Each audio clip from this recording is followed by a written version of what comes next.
வணக்கம், welcome to Maneeswarar real estate. 28 cent நிலம் வந்து விற்பனைக்கு வந்திருக்குங்க. 28 சென்ட் லேண்ட் ஃபார் சேல். இந்த இடம் எங்க அமைஞ்சிருக்குன்னு பாத்தீங்கன்னா காடிகட்டி வளையத்துக்கு அருகாமையில் அமைஞ்சிருக்குங்க.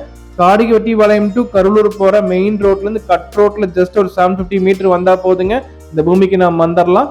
30 அடி பஞ்சாயத்து ரோடு தார் ரோட்டு மேலே அமைஞ்சிருக்குங்க. 98 அடி ரோட் பேசிங் கிடைக்குங்க. 28 சென்ட்டுக்கு நல்ல ரோட் பேசிங் உள்ள பூமிங்க. மேற்கு பார்த்து அமைஞ்சிருக்குங்க. வெஸ்ட் பேசிங் லேண்டுங்க. முதலீடு பண்றதுக்கு ஒரு அருமையான ப்ராப்பர்ட்டிங்க. ஃபார்ம் ஹவுஸ் பண்றதுக்கு ஒரு நல்ல இடங்க. கமர்ஷியல் குடோன் கன்ஸ்ட்ரக்ஷன் பண்றதுக்கு ஒரு நல்ல இடங்க. லேண்ட் ஓனர் கோட் பண்ற பிரைஸ் டீடைல்ஸ் பாத்தீங்கன்னா ஒரு சென்டின் விலை வந்து 2,50,000 ரூபாய் சொல்றாருங்க. பிரைஸ் வந்து நெகோஷியபிள். 1 send 2,50,000 price நெகோஷியபிள்ங்க. இடம் வாங்க விற்க என்னோட நம்பருக்கு தொடர்பு கொள்ளுங்க. டிஸ்கிரிப்ஷன்லயும் வீடியோல நம்பர் கொடுத்துருக்கேன். என் பேர் வந்து ரமேஷ்குமார், மணீஸ்வரர் ரியல் எஸ்டேட் ப்ரொப்ரைட்டருங்க. மணீஸ்வரர் ரியல் எஸ்டேட் சேனலை மறக்காம சப்ஸ்கிரைப் பண்ணுங்க. கூட பெல் பட்டன் பிரஸ் பண்ணுங்க. அப்போ நாங்க போற வீடியோ உடனுக்குடன் உங்களுக்கு நோட்டிபிகேஷனா வரும்.